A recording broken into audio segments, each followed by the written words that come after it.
sought housing and services related to homelessness, and this was in the State of Homelessness report from MDHI, and then 4,109 families were seeking housing and services. Jerilynn, I'm sorry if I steal one of your data points that you're going to bring up shortly, but nearly half, 46.8% of Colorado renters are cost burdened.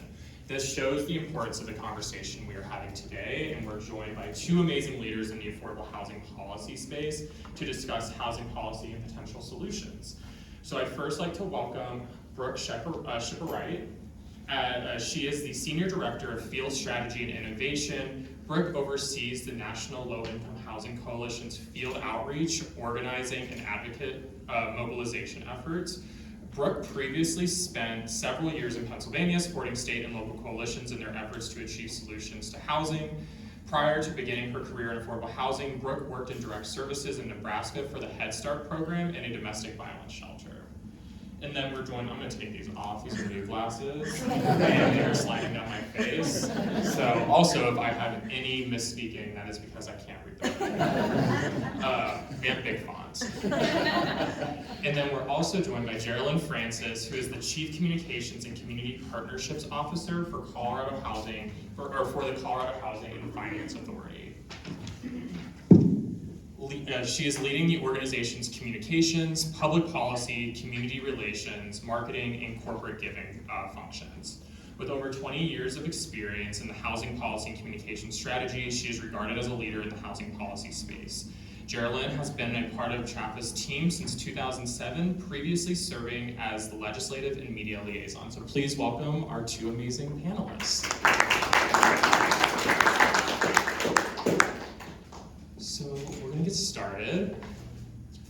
Affordable housing is frequently cited as a top concern for Coloradans and people nationally. Can you both provide more information on the status of affordable housing in Colorado and at the national level? Who do you want to start? Whichever one would like to start. Sure, I could give a little bit of the national, and then you can bring us in a little more locally. So like you said, I'm Brooke Schipporeit, and I work for the National Low-Income Housing Coalition. We do provide a lot of national and state and local data. So I can give a few numbers about where we're, what our latest data shows. We have annual reports twice a year that put out these new numbers.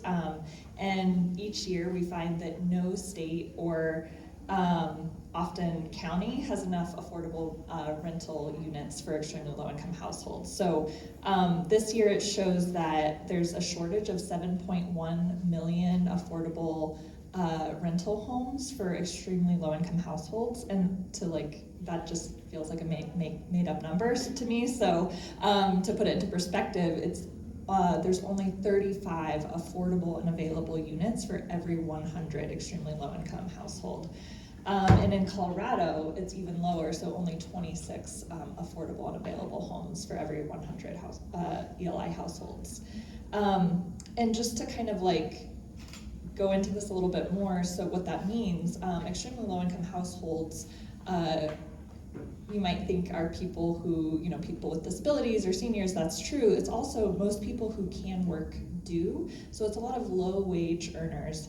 And folks who have these really low wages are having to make really hard choices between putting food on the table, paying rent, and have very little left over to kind of figure out where to put that and making impossible choices. So 79% of extremely low-income renter households, and this is folks who are making 30% of the area median income or the federal poverty line, whichever is higher. And so 79% of ELI renter households in Colorado actually pay more than half of their already really limited incomes on rent. So again, that leaves very little left over for basic needs.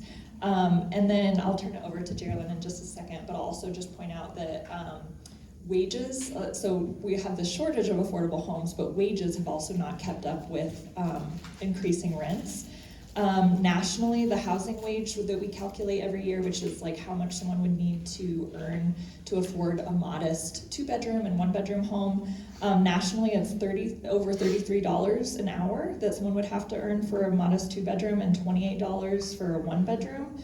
Of course, our federal minimum wage is $7.25. Obviously, Colorado's is a little higher, but even factoring in the higher state or local minimum wage or the prevailing minimum wage, an average minimum wage worker must work 116 hours per week. So that's almost 3 full-time jobs for a 2-bedroom and 2.5 jobs for a 1-bedroom. So it's really significant, you know, the struggles that extremely low-income households are facing. And this is people who, it's not just fast food service workers, it's construction workers, it's people who are running our communities, it's admin assistants, it's you know, home health aides, it's social workers and social service providers, folks in this room, folks who run this building, not saying that you guys have low wages, but just like that average person who's trying to make a living is really, a lot of folks are really struggling. So I'll leave it there, but happy to go into more of our data if you'd like. Thanks, Brooke. And good morning, everyone. Again, my name is Jerilynn Francis. I'm with CHFA. We are the Colorado Housing and Finance Authority, and I'll just spend a couple minutes for those of you who may not be familiar with CHFA. We are a statewide investor in affordable housing, and we seek to serve the entire housing continuum. So having resources to support folks who are transitioning out of homelessness, to looking for an affordable place to rent, to looking to becoming a first-time home buyer, and everything in between. And we are a creature of state statute. While we are not a state agency, we were created by the Colorado General Assembly back in the 70s. And so they set out our mission for us. But they don't give us any money, and that's okay. That's how we were set up. So we don't receive any direct state or federal appropriations, but we go out and raise proceeds for our programs in the capital markets and then bring that back to Colorado to deploy. To your question about the need in Colorado, I think as we all know, and those of you who are on the front lines here, the need for affordable housing has grown and shifted tremendously, and we can see that daily in those who we encounter. We see it across all of our programs. When we look at the data, some of the most cost-burdened populations, to add on some color that Brooke shared, particularly single-parent households, right? Folks who are relying on just that one income, those folks who you seek to serve here at Warren Village, facing significant challenges, as well as our older adult population, most of whom are relying on a very steady income that does not keep pace with how housing costs and other costs that they have to encumber continue to rise. And so I would wholeheartedly agree that it is being seen all across the continuum and all across different household types, but those two populations in particular, as we look at the data, we see those being among the most pressing. One of the factors that is driving this change, I'm going to set my glasses down because why hold them, is that one, as Colorado, we did not keep pace adding inventory the way that we should have, and so we don't have as much supply as we need for all the new household formation that's occurring today or that we expect to occur in the future. And two, we are also facing a challenge of preservation, where affordable housing that we have built in the past is coming upon its term of affordability expiring, and we don't have the resources available that we need as a state to continue to maintain, to support those properties and maintaining the renovations and long-term affordability that they have. So those are a couple additional reasons, and then would also wholeheartedly echo what Brooke shared about incomes just not keeping pace and increasing at the same rate that housing costs have escalated as well. When we see the price of market rate housing, about 10 years ago, that market rate housing price for rents used to bump up right perfectly to what our 60% AMI, our subsidized affordable housing rents used to be. And now we have a huge gap. Right now, in order to afford market rate rent, you need to earn well above that. And so another new phenomenon that we've seen in Colorado is the emergence of not only need for affordable housing for those who are low income and extremely low income, but those who are also what we define as middle income. And that pressure that's exacerbated all along the continuum just adds to the very bottom as well, because everyone's competing for the same limited resources, the same limited housing stock. and that has created tremendous pressure. The other thing that I would say, with CHFA's focus on home ownership as well as rental housing, we see home ownership rates reducing. We see continued struggle, particularly for people of color, to achieve home ownership, and that's something that we've been working really diligently on trying to build a bridge. But knowing that it is more challenging for folks to achieve home ownership, which then unlocks a new opportunity for wealth generation for their family, is something that I think is also really important and a challenge we're facing here in Colorado and nationwide. I think the one last thing that I'll add is with CHFA's focus all across the state, there is no unique community, right? Every county in Colorado is having some kind of housing pressure, although it might look a little different depending on the community that you're in. I so value the resources. I know we're going to talk about resources here in a minute, but I so value the resources that National Low Income Housing Coalition puts out. And in their recent Out of Reach study, I think it's 3 Colorado counties are in the top 10 list for being the most unaffordable Colorado or counties across the nation: Eagle, Summit, Aspen, Pitkin County. So, you know, why does that matter here in Denver? Well, because Denver properties are now having to compete with those communities who are also seeking the same limited resources to meet their housing needs. So it just adds pressure all the way around in Colorado as we try to move forward as a state and a community. Thank you both. So you just mentioned this, but both of your organizations create insightful resources and reports on housing affordability at the national, state, and local level. We have a lot of amazing people in this room who might be able to use those to make some meaningful change. Can you tell the group more about some of those resources and reports, and then please highlight any interesting findings in the newest editions of those reports? Sure. Well, thank you for I'm not responsible directly for those reports, but I do love to brag on my research and policy nerd friends at National Low Income Housing Coalition, who put these reports out every year. Like Jerilynn mentioned, we have Out of Reach, which is what I mentioned with the housing wage. That's our research report we put out every year that calculates the national housing wage. We also calculate the state level housing wage, and then the metropolitan area. So we really drill down locally, and that's a really great resource for folks who are trying to make the case of housing not being affordable, and really showing how unaffordable it is in your community. And just the need for more resources. So we pair those numbers with policy solutions as well. And to me, that's a much more digestible, as a non-policy wonk, that's a much more digestible way to think about it, because we all know roughly what we make per hour and what our wage is, and can kind of compare and be like, I don't even make that, you know, like housing is unaffordable for so many folks in my community. And to Jerilynn's point, we're seeing that paired with the shortage of affordable homes. So the GAP is our other research report that we put out every year that calculates by income level how many units are affordable and available, which means it always gets a little wonky. So it just means, like, if a unit is occupied by someone who, like a household that it's affordable to, then that's considered affordable and available. If it's a lower income, you know, like an affordable unit that's occupied by a higher income household, that's no longer available to a lower income household. Does that make sense? When it makes sense in my head, and then I start describing it, and I'm like, so the gap really shows, our research shows that the greatest need is at the extremely low income and the very low income ranges. So that's below 30% AMI or federal poverty line, or 50%. And so that's a little bit like what Jerilynn was just saying.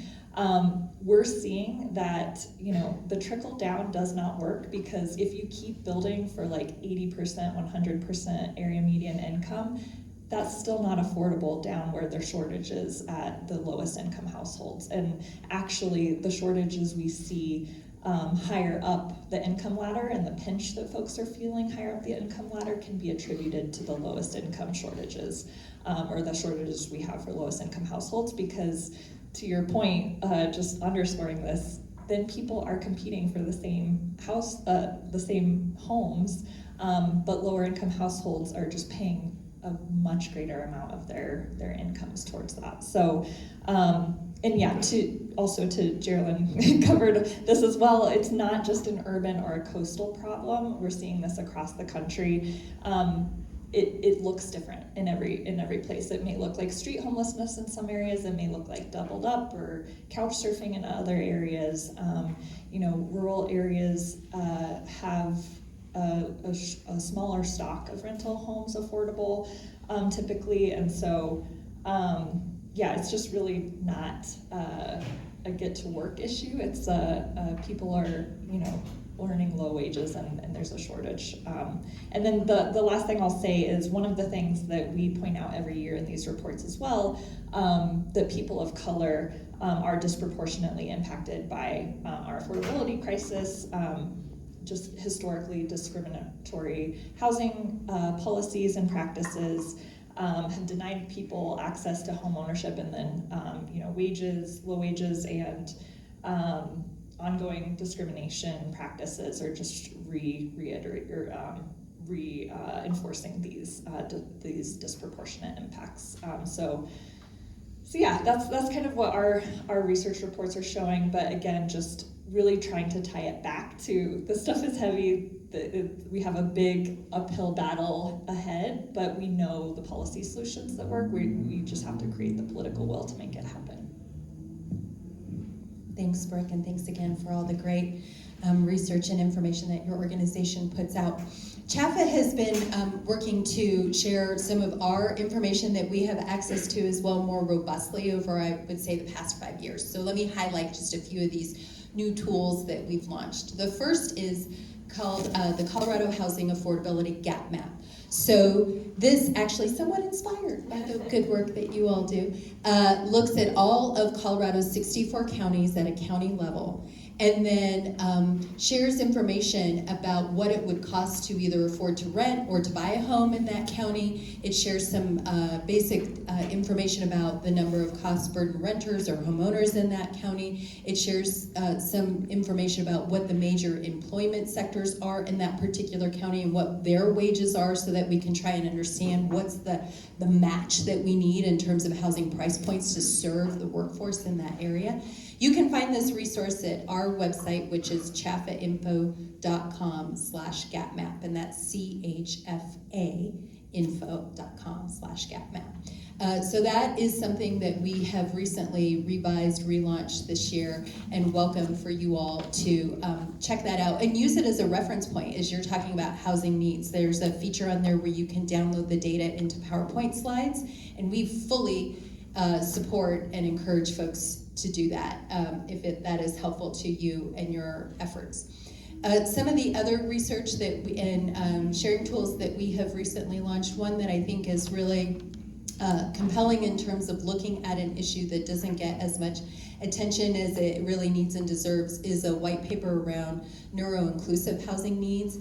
Individuals who either themselves or have a family member who has been diagnosed with IDD, and what the unique housing needs and challenges are facing that particular community in our state. And so I would encourage looking at that as well. It's been really helpful to us as an organization as we think about how can we be a better ally and investment partner in meeting those needs and working with nonprofits and families who are navigating those challenges. And I think it also then is inspiring certain housing developers to think about, as they're approaching their housing developments, how can they lend work and support to creating resources that will address these needs as well. So that is another white paper that is available on our website, same website, just you can lose the gap map at the end, chfainfo.com.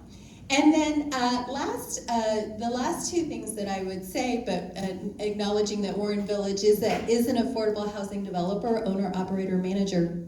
Because of our work as an investor, we get so much information about how the actual cost to build affordable housing is evolving over time, and so we have a development cost, a dashboard that shows for those, whether they're for-profit or nonprofit or public housing authorities, all across Colorado, those who are coming to us and seeking resources, we have access to what that cost data looks like for them. So we can track what's shifting in land, what's shifting in labor, what's shifting in building costs. And so we publish that on our website regularly, and I think, you know, that's one of those additional pressures that we're facing. I know we're going to talk about policy in a minute, which is going to lend us to talking about more resources, but the cost to build affordable rental housing and the cost to operate has shifted as well, and that's also one of these pressure points. So there's some information that we have available in that regard.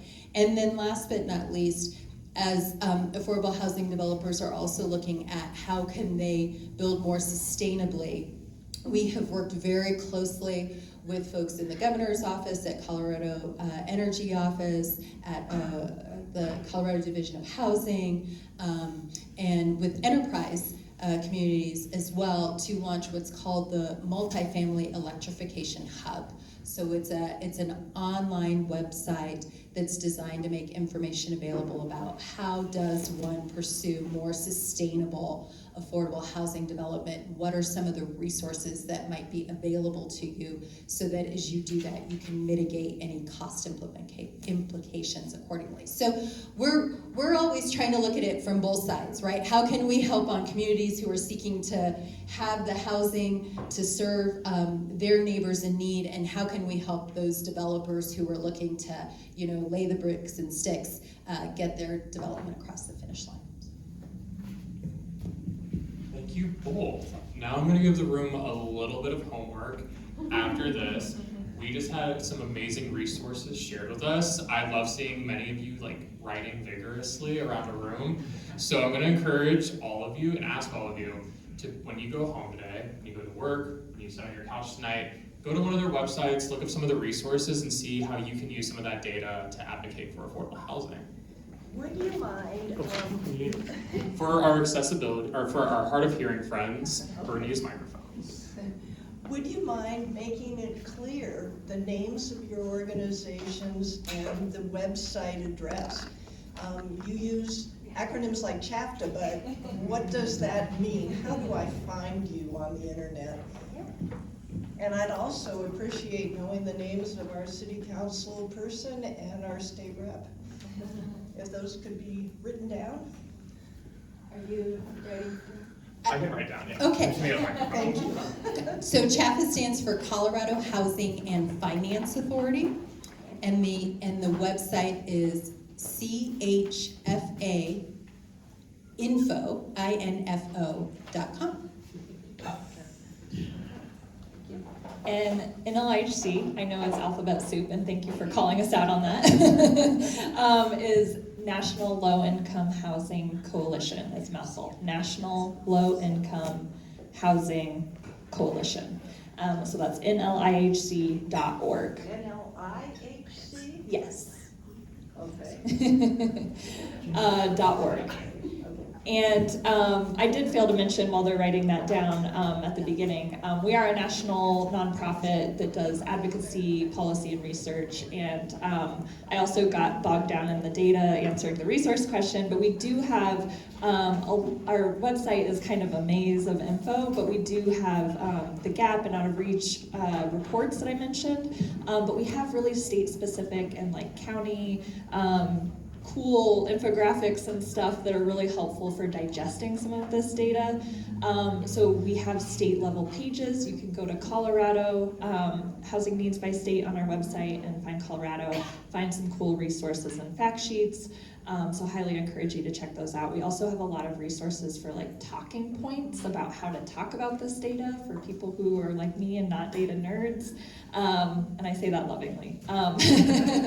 And so we have a lot of that. That's really my wheelhouse, and my team's wheelhouse is trying to translate the data and the policy to everyday folks and why this matters. So we have a lot of resources along those lines too. And then I think we can work with our internal team for the people who are we're recording, and we might be able to send some of like the website links that they mentioned. That way you all have an easy click point. Oh, perfect. Nick just raised a thumb, so we can do that. Well, then we're gonna get going to the next question. So, Jerilynn, we're gonna start with you first. What are some policy changes in the last 1 to 2 years that have had an impact on affordable housing in Colorado or at the local level? Thank you. That's a great question, and just let me set the stage by saying I've had the privilege of working in state, federal, and local housing policy here in Colorado for I think 25 years now. And there has been no greater emphasis on housing affordability policy than in the last, I would say, 5 years. I mean, it has really, and I'm looking at our state representative, she's nodding, it has really dominated to a large degree a lot of the policy conversation at the state level. So we are hustling, which is not a bad thing, because I remember the years when we were just begging for, say something about housing, please. And so, you know, the challenges that we are all facing, the needs that everyone is experiencing, I really applaud elected officials for leaning in and rolling up their sleeves and helping us think about how we can meet these challenges with policy solutions. And so I'm just gonna highlight a few, but honestly there have been many, and I'm not gonna do all of them justice. But in the space of resources, one of, I would say, the most impactful resources that Colorado has available to it is the state affordable housing tax credit. So this is a tax credit that is modeled after our federal low-income housing tax credit. Nationally, it is the most recognized resource for helping to develop, create, or preserve new units. It's not a rent subsidy itself, but it's on the assist of helping getting the units built. Colorado has been a leader in creating a state model that builds on that, and that we at CHFA pair with that federal resource. And in the past few years, we have received strong bipartisan support to not only continue to make that resource available, but to increase it, recognizing the strong demand that we have had for that. At CHFA, we are typically oversubscribed for our federal tax credits at a rate of 3 to 1, sometimes 4 to 1, depending on the markets. We have been oversubscribed for the state tax credit as well, quite significantly. And just in the 2024 session, we were able to significantly expand that state affordable housing tax credit so that we are not fully meeting all the application requests that are coming in, but we have been able to pair and expand our work in that regard.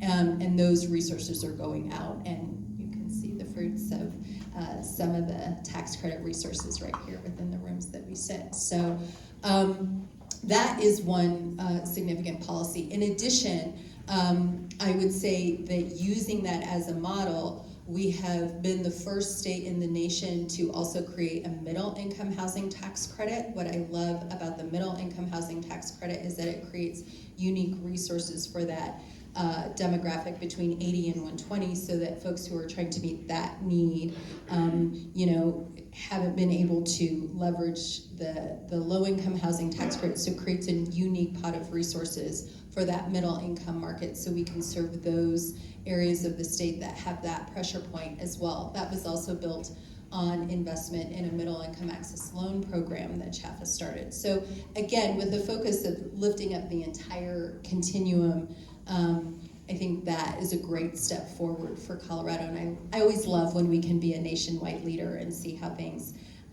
prove out in the market to lean in.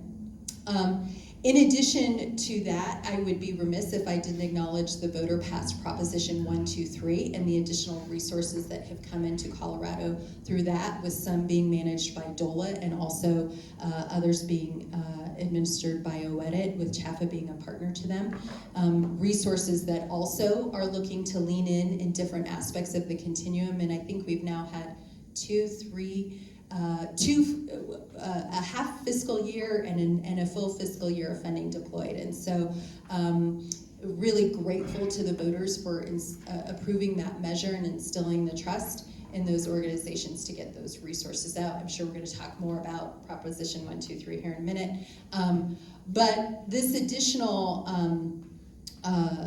resource pool has been so key because, as we've talked about already, not only are our needs increasing, but the cost to develop is increasing, the cost to operate is increasing, interest rates have been going up. So we've been having these additional resources, but we've also been meeting some ongoing headwinds at the same time. So while they have been instrumental, we haven't been able to, get ahead of the curve, but at least they are helping us continue to trek forward as we all do this work together to try and bring new units online. So I think I'll pause there, but let me just say that is just the littlest glimpse at the robust housing policy agenda that the Colorado General Assembly has been navigating.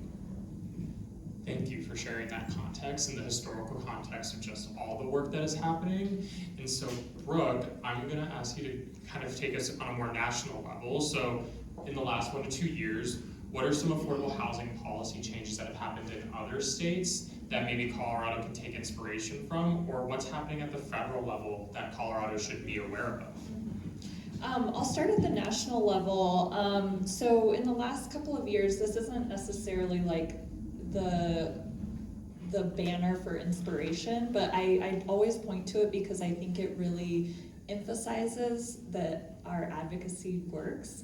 We work on the federal appropriations process every year, which currently the U.S. House of Representatives is working on ending the government shutdown around federal appropriations. So we work on this every year and try to get the most resources possible for housing and homelessness programs that serve the lowest income households. And we've seen a lot of fights every year on appropriations and a lot of threats to cut these different programs, various social service programs across the board, not just housing and homelessness.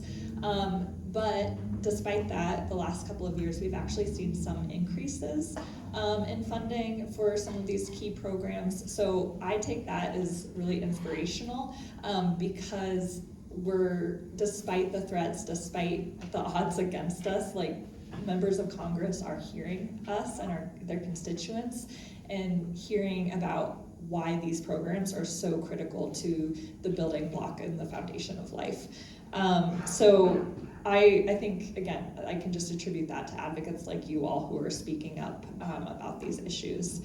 I'll also say that it hasn't officially passed yet, but a policy that feels very landmark that I think is kind of flying under the radar right now because of all that's happening with the government shutdown. It's a bill called Road to Housing in Congress right now. It passed the Senate, and it's the first comprehensive bipartisan housing bill in over a decade. It has 40 provisions. It covers stuff like financial literacy, housing supply, homelessness, disaster recovery, rural housing, manufactured housing, veterans, and more. And bottom line is it would largely make it easier to serve, allow programs to better serve low-income households, renters especially, and make programs generally more effective. So we have there's like some nitty-gritty there where we have some concerns we're working on, but it sounds like there's a real chance of this moving forward.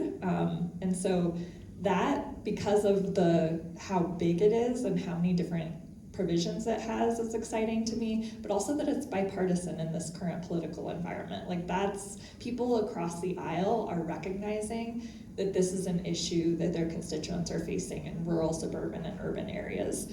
And then in terms of other states, it's funny because Colorado is one that would always first come to mind. I actually just moved here this summer from DC to be closer to family, and I've always pointed to Colorado and Illinois and a couple other states who are doing some really cool stuff with housing. So kudos to you all and the work that you're doing. I think I can find specifics on states, but I think where the thing that sticks out to me with Colorado and Illinois and a couple other states is that you're doing more comprehensive housing policy. So it's, to your point earlier about preservation, it's not just building more units, it's like looking at what we also, like looking at both building new and preserving what we have. So it's not just this loop of keeping the same number stagnant.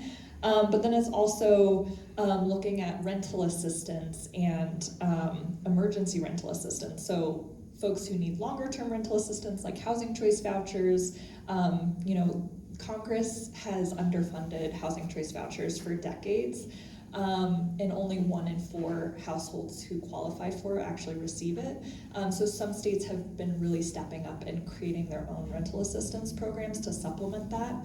And then also trying to make sure we're preventing homelessness by those one-time rental assistance when someone, their car breaks down or they have an unexpected medical bill, making sure that their housing stability is not at risk just because of that one-time financial situation. So really looking at all those things plus like homelessness and trying to move people out of homelessness and get the resources they need to not only have a home but to thrive in that home. I'm seeing states pass comprehensive packages. Again, Colorado and Illinois. I remember Illinois a couple of years ago passed something along those lines that had just all of these different measures. So that is really what we look to as the golden standard. Not every state has the political will to pass that, so we're seeing some unique pieces of that in other states. But to your point, I'm seeing a big momentum in the last few years around this. Thank you both. So now we're going to get onto a really fun topic, which is a budget crisis. So Colorado, like many other states and other localities, are facing difficult budget situations and are going to have to be making some very difficult choices this year and potentially in the future. Are there ways to support the development of affordable housing or support people who live in affordable housing or need affordable housing without funding? What are some other creative solutions to doing this, if there are any? Sure. Well, first, let me say, I think that we should not acquiesce necessarily on continuing to ensure that legislators know how important the funding resources are. And we know that Colorado is facing a difficult budget environment and fully acknowledge that everyone will be sharing within the pain to manage that. But I always think that it's still an opportunity to make sure that our policy leaders know how much we rely on the resources that we do have available and the output, the positive output, and the lives that are being impacted by those resources. So I wouldn't leave that off the table first and foremost so that that doesn't get forgotten. But as Brooke was saying, I think looking at policy in terms of what promotes housing stability, right? What are some of those ways that we can ensure that the relationship between landlords and tenants remains productive so that folks have a stable place to live and they're not unnecessarily at risk or unduly at risk of being evicted and removed from their house? What is supporting access to homeownership and equitable lending and resources like that that's outside of the finance space, and those good practices. I think those are all policy areas that Colorado has looked at and can continue to explore. And also just making sure that the programs that we have are working as efficiently and effectively as they possibly can so that we're leveraging the dollars as wisely as Coloradans can, both on the developer side, both on the investor side, and so on and so forth. And then at CHFA, I think what we have looked at outside of policy is just also what are those pillars that are all interrelated. So if we're thinking about housing, how can we also be thinking about food access? How can we also be thinking about health? How can we also be thinking about childcare, right? And all these things that interweave to create a sustainable footprint for those who we serve, and what are the efficiencies or levers that we have to navigate in those spaces as well. Yeah, I would just echo that piece, especially because we are often working in silos and people do not live their lives in silos. So I think you'll see later on the tour just kind of how Warren Village is doing some of that, which is really exciting and important work. And I think we all just have to do this work together. So I think one way we can do that is coming together across sectors and kind of working on solutions together, whether it's cost money or not. We actually have a multi-sector campaign that brings together folks from domestic violence, veterans, education, education, seniors, other spaces who recognize housing as not mission creep but mission critical to their work. So definitely encourage you to work on that with folks. But in terms of like in a difficult budget situation, definitely agree. Don't just accept it for what it is. Like I said, we've seen despite the threats to cuts, we've seen some increases, so let's keep pushing for that until the very end. And then simultaneously can work on making programs more efficient. I'm thinking of like housing choice voucher programs or rental assistance programs, making sure folks can really utilize those resources. So making sure that they're not, landlords aren't discriminating against the source of income that people have, so making sure that they accept vouchers, taking up some of that red tape because it is a challenge for landlords to go through all those hoops to take that voucher on. So trying to make those as seamless as possible, and then also creating tenant protections. There's of course some money involved with enforcing tenant protections, but there are ways that we can pass tenant protections to keep folks stably housed and make sure that we're leveling the power dynamics across the board between tenants and landlords and working together. So in Philly, one example is like working within, not trying to pass additional funds. I was working with a social service agency and then working with the local Continuum of Care organization who was trying to rapidly rehouse folks who were experiencing homelessness.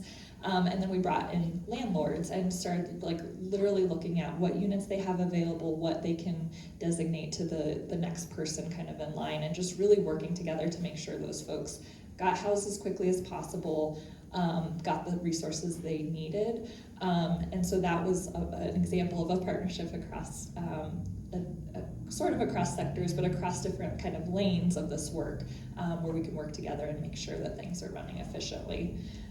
There's of course zoning reform to make it easier and more cost effective to build, but I'll just emphasize that on its own it does not solve the shortage of affordable homes. So it is important, but on its own it's not enough. And I think I'll just leave you with, or leave it here, that development and supports cost money, but they're really the most effective solution versus not doing these things. It costs more for people who are homeless, end up, the emergency services and stuff, that actually costs more than housing folks. So I think let's keep that in mind when we're making these tough decisions in a tough budget environment. Just keep that in mind. Thank you both. So I have one more question for you all before we open it up to the room. But what are ways that you have seen states or localities promote homeownership that Colorado or local governments can replicate? Well, I'll actually start with something that we're doing new in Colorado that I'm so excited about. So in last session, there was legislation passed that allows the state treasurer to invest in CHFA's bonds at a below market rate of return to them in exchange for us using those bond proceeds to make lower interest loans available to developers to build for sale housing that will be sold to buyers who are low and moderate income. And we will pass the savings that the developer gets on their loan onto the home buyer for their loan as well. So we're just going to continue to pass those savings along to the ultimate buyer. That legislation authorized a $50 million bond purchase. We just have been accepting applications from home builders to use those proceeds, and we received 17 applications. I think with the $50 million, we're expecting to be able to fund maybe 3. So again, oversubscribed, but for the first time out, we feel really excited about this opportunity. It's a pilot program, so we hope to be able to see approximately 200 new for sale homes available again to lower moderate income buyers coming online. And we hope to see these units coming online relatively quickly, so I would say within the next 12 to 24 months. So we are very inspired and excited about that opportunity, and for Colorado, not only looking at how to lean in the rental housing space, but how to lean in the homeownership space. And we're excited because they're looking to us as a partner in that way, and we have a really large footprint in the homeownership space, historically more on the down payment assistance and the lending side, working with our participating lenders all across the state to make the mortgages available to first-time home buyers. So to now take it one step further and look at how can we use that expertise to help get more homes built that then are affordable, I think is a great step in the right direction. And then if I may, one of the areas that we've also been looking at, I mentioned it briefly earlier, in partnering with other organizations like ours across the nation, is how do we better serve our communities of color, and how do we reach out and make sure that we're doing all that we can so that they are aware of the resources that we have available, such as homebuyer education, such as down payment assistance, and how then do we maybe need to shift our program offerings so that they are more useful to our communities of color. And so one of the recent programs that we have launched based on all of this engagement and outreach work is called the First Generation Home Loan Product. So it is directly tailored to home buyers who are not only first-time home buyers, but first-generation home buyers, meaning either their parents were not homeowners or they came through the foster care system. And what it offers is additional down payment assistance, so $25,000 of down payment assistance to help them achieve homeownership. Only one, if you have multiple borrowers on that loan, only one needs to meet that first generation criteria. And what we have been really excited to see through that new loan product that's been available, I think for just a little over a year now, is that we are able to serve a higher proportion of home buyers who are buyers of color than we have been with our other products. And I will say, it's been really great to work for an organization that focuses on this unmet need, and we have a larger percentage of our buyers than the traditional market who are buyers of color, but to then even go beyond that further with our first gen has been really impactful. So I hope that continues to make a difference, but of course we need the inventory that's affordable for them to buy, so it's long-term sustainable. And then the other piece of legislation in the homeownership space that Colorado passed last year, and this was through the good work of Gary Community Ventures, who brought this idea forward, but it's called the Educator First program. So it's how to support either teachers themselves or individuals who are working within the education system in order to achieve home ownership. So how to bring more capital in to create a loan program that is uniquely designed to support that particular workforce, and it uses an appreciation or an equity share model. So in addition to greater down payment assistance, then that buyer will share some of their equity back. The state permanent fund school board is the ultimate investor, so they will be the ones who are contributing the capital to make this loan product available on the upfront and then receiving that equity share on the back end. And we are simply the lender and facilitator working with our participating lender network to make that resource available. We hope to launch that in Q2 of 2026, so lots more to come on that. But I'm inspired and excited about these two new offerings, and hope to see the good that comes through them and continue the conversation on how we can amplify. This is not our lane, but I will add just a little bit. The reason, so we focus on the lowest income renter households, because we don't think that home ownership is extremely valuable and important, but someone needs to be stably housed before they can, afford a place to own. But there are a couple of things that I just want to mention that are models that we've supported in communities or just backed in communities and think are helpful for the affordability of home ownership. So community land trusts are really great for long-term affordability. It's a shared equity housing model. It's where nonprofits or local government owns the land, and then the units are sold or leased at or below they're leased at below market prices, so they're more affordable than the typical house on the market. And this is a tool for preserving affordable homes and preventing gentrification and maintaining community stability. So, and then once that household is sold to someone, if that family then leaves, it's then put back into that affordability cycle. It's not, that family isn't just, selling to anyone. So it creates that consistent affordability.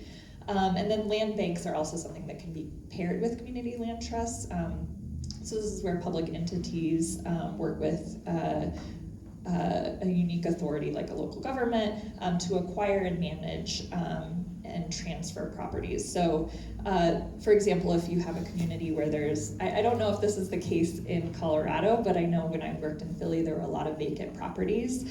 So this was a way to make use of these vacant properties and make sure that they weren't just flipped by investors for luxury housing, but to go back to the community and create affordable homes. And these programs work with local leaders and residents to make sure these properties are transitioned back into the neighborhood. So those are just a couple of models I would flag as well. Awesome. That first-time home buyer program sounds amazing. That is going to go into a group chat with my friends, because we were just talking about that, and I would like to own a home one day. So, we'd love to help you with that. I'm sure you all could. We'll talk more.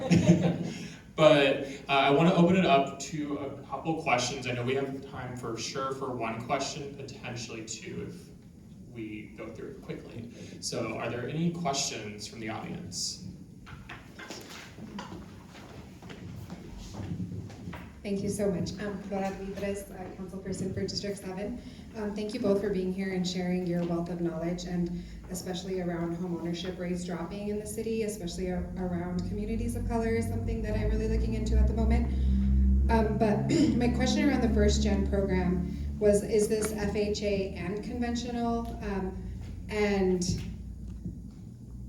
then I have a follow-up question for both of you, which is around the conversation nationally that Denver is leading in inflation and how that's tied to housing and income. So I would love to hear your thoughts on why inflation in Denver is particularly high. After, just if you could fill that in, because when I worked with a lot of Latino families looking for home ownership opportunities, they can fix up the house, and the FHA requirements for the house are extremely high. So like it can't even have like a cracked window, and they're like, I can fix that, and their whole loan gets denied because of the FHA rules. So a lot of people prefer the conventional loan. So I'm just curious about that. Thank you for the question. I believe, but I will fact check, I believe that the first gen is FHA. But I will say that CHFA loan products across the board, because we have a wide variety, and we do offer both FHA and conventional, because we do know that different needs require multiple options. So there is the option for conventional with some down payment assistance offerings as well from us. So our traditional home loans offer either 3 or 4% down payment assistance. But I would love to go back to our homeownership team who actually does the loan work and verify that I'm accurate in that. I just have one follow-up question. One follow-up question on the loan piece, which is, can they use it to buy down the rate and other things, or is it strictly for principal buy down? So we actually just this year launched an interest rate buy down program. I'm so glad we did, because now I get to say yes to the answer to your question, whereas before I wouldn't have been able to say that. You can use a portion for interest rate buy-down. More often, we see that the interest rate buy-down is coming in externally from either a seller, or this is a great way for our community pillar organizations to also lean in and contribute to homeownership access and stability within their communities, which I get that question quite a bit from businesses and employers or philanthropic organizations. How can we amplify, and that interest rate buy-down is available on that as well. So yeah, thank you for that. And I'm not sure I'm the right one to answer a question on inflation, so I'm sorry about that. You might be able to school us. I second that. I do know inflation is a big issue right now, especially with building new homes across the country. I don't know enough about how it's currently impacting Denver specifically, but I'm happy to look into it more and can share my contact info after and ask my policy friends if they have more intel. Thank you. We have one more time for one more question. I'll just go to the back.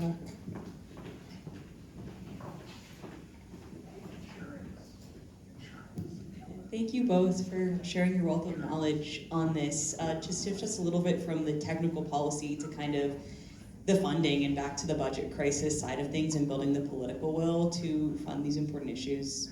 And on the subject of inflation and cost of living, I'm kind of working on the affordable childcare side of things with Move Colorado Forward, and I think it's really important to look at childcare and housing as these are the two highest costs for folks. How do you guys see kind of this coming into that affordability conversation that happened this last election cycle and needs to continue with both voters and elected officials? And who's missing from the table in terms of like uplifting models like this that are really that holistic housing, childcare affordability, looking at that whole piece of things, and just being in a budget crisis both in Colorado and at the federal level? Like, who do you think needs to come to the table, whether that's engaging the business community, the private sector, to start filling those gaps? That's a really excellent question. I will do my best to answer it. So in terms of who is missing, I would say we're seeing more of this, but I would just always encourage folks to involve people who are directly impacted. That's where the nothing about us without us comes in. People who are directly impacted need to have a voice at the table and a seat at the table to say what they're experiencing, to share firsthand what they're experiencing and what, I could be a policy person and say, this is the solution to whatever, but unless I'm living that, I don't know how that will actually play out in an individual's life. So that's where I would always come to is making sure directly impacted folks are at the table. But then back to earlier what I was saying about our multi-sector work, making sure we're looking at people in a comprehensive way. So hearing from someone who's directly impacted by the general affordability, what are the issues they're facing day to day? Is it food? Is it childcare? Is it housing? Is it healthcare? So who are we missing in those spheres at the table, and making sure we're bringing them in. But I would also say like social service providers who are helping folks access these resources. They're excellent resources and they're busy doing the direct service and not always at the policy table, but really important pieces to that discussion. And I would say, no matter what happens with this current fiscal year in Colorado at the national level, we have to keep coming to the table and keep coming together and keep lifting up these issues, both the issues but also what's working. So highlighting, we're seeing a lot of pushback on homelessness and saying, well, these programs aren't working because we've been putting money into addressing homelessness, and we're seeing increased homelessness.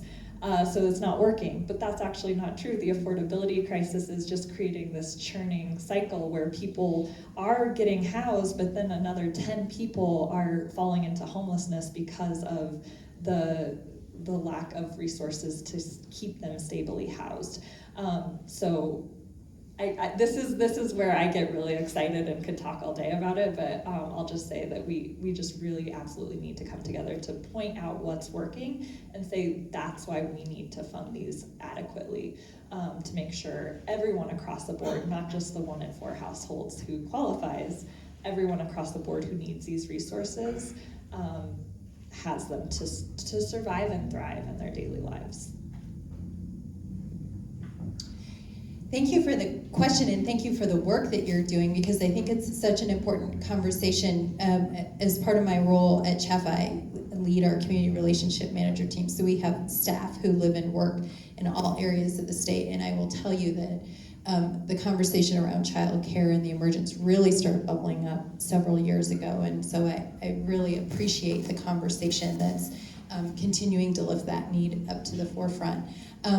I also really appreciate and admire the work of groups like EPIC, who are trying to think about how to bring employers into the conversation as well, from a workforce and an economic development perspective, as well as, you know, folks and organizations and the work that Warren Village is doing to lend a provider voice to the table as well. And so I think that's excellent. And I'm so excited to see some of the developments coming forward that are offering now integrated early learning child care facilities as part of their housing footprint. I'm seeing that more and more, but still not, you know, we'll keep going with it because it's not meeting the need yet, but I'm really excited about what's coming forward. The area of opportunity, I think, is that nexus conversation and those developments I see coming forward are predominantly in the metro area, and I'm not seeing it quite as robustly yet in other areas of the state, even though I hear the need for childcare loud and clear in other areas of the state. That synergy, I think, isn't quite as gelled yet. And I love the TA that's happening to, you know, because all these funding resources we have, they're excellent, but they're wonky, right? I mean, they have all these, you can do this, you can't do that. If you do this, then that means that. So it does take a lot of TA and support to help providers think about how do you make this work pragmatically and financially. And so would love and just amplify the opportunity to continue that conversation, that those TA resources in our more rural parts of Colorado. I think that would be a tremendous value add, and so appreciated, particularly because in, you know, everywhere, but in our rural parts of the state, it's not just a matter of, you know, where is the services being provided, but, you know, now I have to drive an hour to get to my job and an hour back, and, you know, maybe there's weather and all the things, and don't have the same kind of transportation options availability. So different wrinkles into the equation when you get into that landscape that I think are worth exploring. Thanks for the work. Hey, does the QAP allocate more points for developments that integrate child care facilities? We are not a point-based QAP, so we do our allocation a little different. So we don't allocate more points necessarily, but what we do look at in our guiding principles is what are the resources that this development is providing for the tenants who they are intending to serve. So take Warren Village, for example, modeled for single parent. Well, then we want to understand, and we are going to look at what are the resources and the services that that particular provider is bringing on site, and are they adequately providing for what those needs of the tenants are going to be. So that is very much a part of our guiding principles that we're going to look at when we're awarding credit. Okay. Yeah, thank you. Thank you both, and thank you for the amazing question. I think a great example of that meaningful engagement, Councilmember Alvidrez, her team and her just reaching out to us constantly when a crisis happens, and it's like, this is what's happening. How is your team being impacted by this? And I think that is such an amazing way to engage and change policy. And then I think for this room too, engaging the people who don't think that this is an issue that maybe affects them. There's a lot of amazing resources out there. The Colorado Health Foundation has done a series of training on communicating affordable housing policy to people, and being able to do that to people who are maybe kind of just like, maybe it's an issue, maybe it's not, but I think it's us taking it that one step further and bringing in people who maybe are just like a little unsure of if it's an actual issue. And so thank you both. One final question, we're gonna end it. We'll keep it really short, but what is one thing that everybody in this room can do to ensure that affordable housing policy can move forward and that we can make change in affordable housing? And then what's one thing that's giving you hope? Oh, I like that. Sure. Oh, I like that question. Let's see. One thing I'll start with what's giving me hope. I will say that, because I think that'll lead into the action, but one thing that's giving me hope is really the organizing and the power building that's happening with everyday people across the country who are saying enough is enough. Like, I shouldn't have to struggle this hard to keep a roof over my head, and shouldn't have to live with rodents and roaches and, you know, mold and all that stuff. People coming together and just kind of reclaiming their power and coming together and saying, oh, it's not just me, like, you're also facing this, and let's work together to find a solution. So working in their community, working with elected officials, working with housing providers, and just working alongside each other, that's giving me a lot of hope, especially in our really kind of divided country, it seems at times. That is just filling me with hope, and I think that's where I would call everyone to action, is to just join us in that. We're an advocacy organization, so we're always going to tell people to call their members of Congress and talk about these issues. But advocacy isn't, I shouldn't say this, but advocacy isn't working in the same way that it does, they're used to. It works, it absolutely works, and we're going to keep doing it. But we also need to come together and build power to make advocacy more effective, so that we can push progress forward faster than what we have been. So I would say, hopefully you can share my info out with folks. I'd love to connect you with our team. We have a lot of different ways you can engage in our work, becoming a member of an LIHC, working with our organizers, working with our state partners here in Colorado, here in Denver, Housing Colorado and Colorado Coalition for the Homeless. We work very closely with, so we can get you plugged in, whatever makes sense for you. So I know that was more than one, but I like to cheat on those questions. Well, I echo Brooke's comments. I was going to suggest for those who want to receive action alerts and use their voice to contact elected officials at state, federal, local level, Housing Colorado and Colorado Coalition for the Homeless are great resources. So maybe we can include their links on the share out of resources for those kinds of calls to action. But I would say, just don't be afraid to use your voice, and whether that's with your elected official or just your neighbor or your family or your friends, we all have those experiences. We get the unique vantage point to see and experience different things in our environment, and I think I very much find in my own life it's those more casual, intimate conversations that I think are really meaningful and can really shift minds, my own and others as well, minds and hearts, and that's fundamentally what we're all about. And so I would say that's what gives me hope, is the folks in this room and the folks that I get to encounter day in, day out, who are committed to continuing to make our community an amazing place to live and work and thrive for everyone, not just a few, but for everyone. And so thanks to you all for the work that you're doing in that regard, and together we shall power on. So. Thank you.